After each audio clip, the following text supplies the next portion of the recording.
In the heart of the desolate countryside, an abandoned house stood like a monument to forgotten nightmares. Thick vines strangled the walls, and broken windows revealed the darkness within.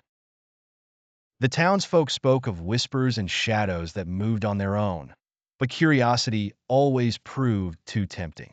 Among those lured to the house were Alicia, a skeptical journalist, and Mark, a photographer with an eye for the eerie. Their goal was to uncover the truth behind the house's sinister reputation.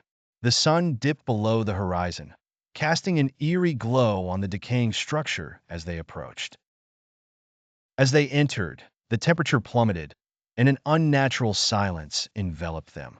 The floorboards creaked under their weight, and Alicia could have sworn she heard faint whispers carried by the cold drafts.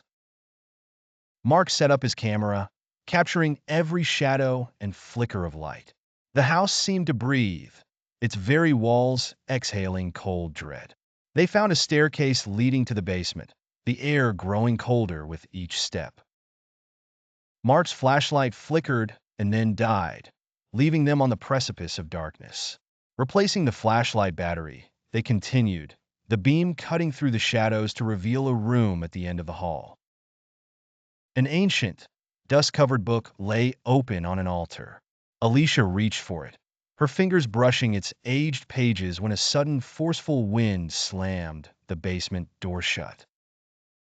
The temperature dropped further, their breaths visible in the icy air. Panic set in as they pounded on the door, their shouts swallowed by the darkness.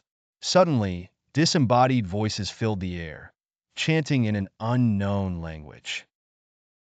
Alicia's eyes widened in terror as the shadows seemed to coalesce into a figure standing just beyond the reach of the flashlight's beam.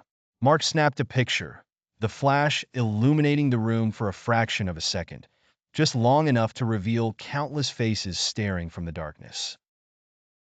Their eyes, hollow and lifeless, followed the intruder's every move. A chilling realization washed over them as they understood they were not alone in the house.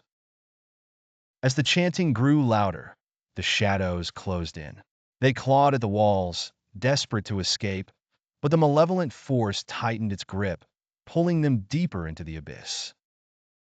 The camera fell to the ground, its lens cracking as it captured its last image, a silhouette of darkness consuming the room. By morning, the house stood silent once more, yet the whispers of its new residents had just begun.